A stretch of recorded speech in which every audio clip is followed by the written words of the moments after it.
No, we're gonna do a YouTube video. We're gonna do a YouTube video, and you're gonna ask me questions. You're gonna ask me questions. High five. High five. Yeah! Hello, everybody. Welcome to today's Love is My Service Dog channel video. And our co-host today is Tycho. Tycho is the assistant to our service dog team, and has been actually the key to our recent success. And the way that it's been the key to our success is because I used this stray kitten who, like, I didn't really mean to take this cutie home, but he literally fell out of a tree that I was cutting one day for community service, and then I have had him for about Satori. I've had him for about 6 weeks now, and he has joined our pack, and he has a harness. We take him on little trips, on little walks, just like he's a little pupper. And Satori and Tycho are really good friends, and because of Tycho, we've been able to implement. I've been able to implement a way to use Tycho. Tycho is the cat. This is Tycho-chan. I've been using Tycho as a teaching tool for Satori to understand how to be gentle and nice around babies, and also to understand the difference between a pet and a service dog. And that's been, both of those intentions have been very successful. So today we're going to talk. See, Tycho is demonstrating that he knows how to clean himself. I mean, for a stray kitten, he's had to grow up quite fast. I found him at 2 weeks. Let's see. But we're here to talk about... Let's see. We're here to talk about the service dog. Let me see if I can get that too. Let's see, web camera on. Okay, there we go.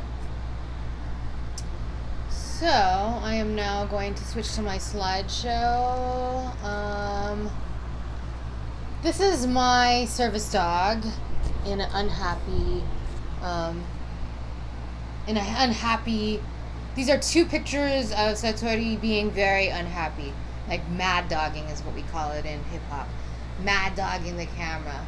And then, to be a service dog handler, you really have to know your dog, know your dog's behavior really well, and your dog has to really know you. It's a co-creative relationship. So since I am a codependent in the narcissist codependent spectrum, I realize very much that you cannot just have a robot dog, and I don't believe that dogs are actually unconditional love, right? So here's another picture of my unhappy service dog. And what I didn't realize was she hates this thing called the mouth trainer, which is industry standard for most service dogs. This is what she looks like on New Year's Eve. This is happy service dog. I mean, if you're a true service dog handler, then you know what your dog looks like smiling. And if you're a narcissist service dog handler, then you have a robot dog who may be like, you have to have... I don't know that you could be a good service dog handler and get your dog to perform as well as I'm getting mine to perform. Because I think that... So if you look back at, let's see, so this, my dog is smiling. She's in a different pose. My dog is very unhappy. If I were a narcissist handler, I wouldn't be able to know the difference. I wouldn't have empathy for my dog. Like, I would just make them do whatever I wanted them to do on that given day, which they do. But usually, like the training aspect of of not just the obedience training, but the training to help your actual disability. I think the function of my service dog, my psychological service dog, is actually just to keep my brain online with any kind of training and behavioral reflection of, our relationship, because CPTSD is really relational healing.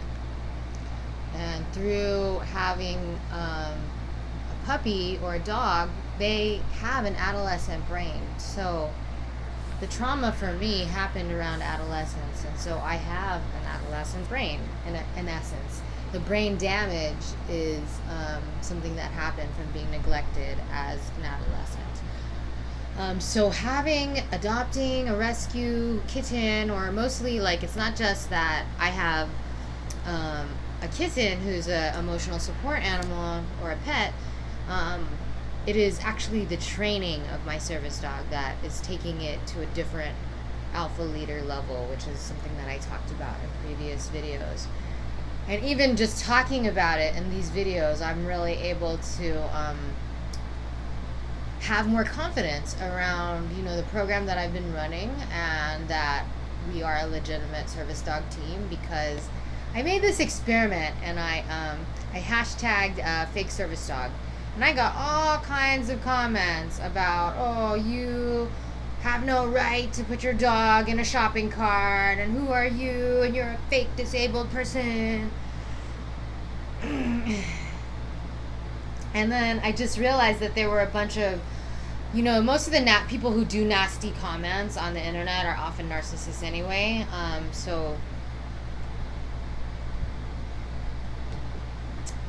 Once I start to understand, because I've taken it upon myself as part of my healing to study the narcissist so I can know thy enemy, right? Because I didn't even know that such a thing, that I was raised by narcissists, and that's why I even have these issues. So narcissist is all about image, right? And if I were to just show my pretty Instagram pictures with my dog holding a pretty sit at school, then you would think, oh yeah, my dog is a perfect service dog and loves to go to school. And this was like a day during quarantine where there weren't that many students, and the principal had okayed it, and he had okayed another pet, not just my dog, who was a service dog in training at the time. So she took this pretty picture, but then the next day she told me that she didn't want to come to school anymore, because it's actually a really hard. I have a picture of us at school. Let's see, where's that? So these are pictures that I took of us, when she's under my desk, and she's giving me her full attention. She can't play with any of the kids that are at school. She can't play with me. She gets very little reinforcement throughout the day. Not even at recess can she really be a dog. So it's really hard on a service dog. And I will do a separate video on bringing your service dog to school and what my opinion is on that. But this is, beautiful picture of my attentive, big-eyed service dog giving me her full attention, right? And she hates her mouth trainer, so as soon as she would get in the car, she would want to take it off. And, like, this is just, like, kind of, how good our relationship. I think this is, like, a funny picture. We have, like, a relationship, I see my dog as a person. They take a seat in the vehicle. They wear a seatbelt. At a hotel or a bus, they're considered, someone that, unless, like some people, if they're a certain size, they have to buy a ticket and an airplane, but not my service dog. But yeah, it's really the relational healing that's constantly going on 24/7. And because I'm a high-functioning handler, I can choose, like, I don't choose to take her to school with me anymore, because she firstly did not want to go. She protested the very next day that she couldn't go, and then I stopped taking her. And then, now we're in school where it's full. in-person learning, and so it's like way chaotic, and I don't think that any service dogs should be with in integration with a regular student. They would be in a special class, which has a very predictable you know, pattern every day, because dogs need predictable patterns. Here, this is me posing, you know, like this is what a narcissist would do with their pet, like posing, it looks good, right? Like the very next moment after we took this picture, my dog, like, I tried to take off on the bike and she jumped out of the bicycle and I nearly like ran her over. So, like, don't be fooled by pretty pictures. And then, like, don't be fooled by how a person looks. Like, you're not, unless you're a doctor, in any position to really judge anybody else's disability. You don't know what they go through. And since you're not in a position to judge what other people go through with their disability, that's why I'm against, you know, you essentially calling someone out for having a fake service dog means that you're saying they have a fake disability, means that you better be sure that you're in a position to judge their disability. Including their mental illness, which you most likely are not. So I am going to show some triggering images, which I compiled. Let me see. I compiled some images. Let's see.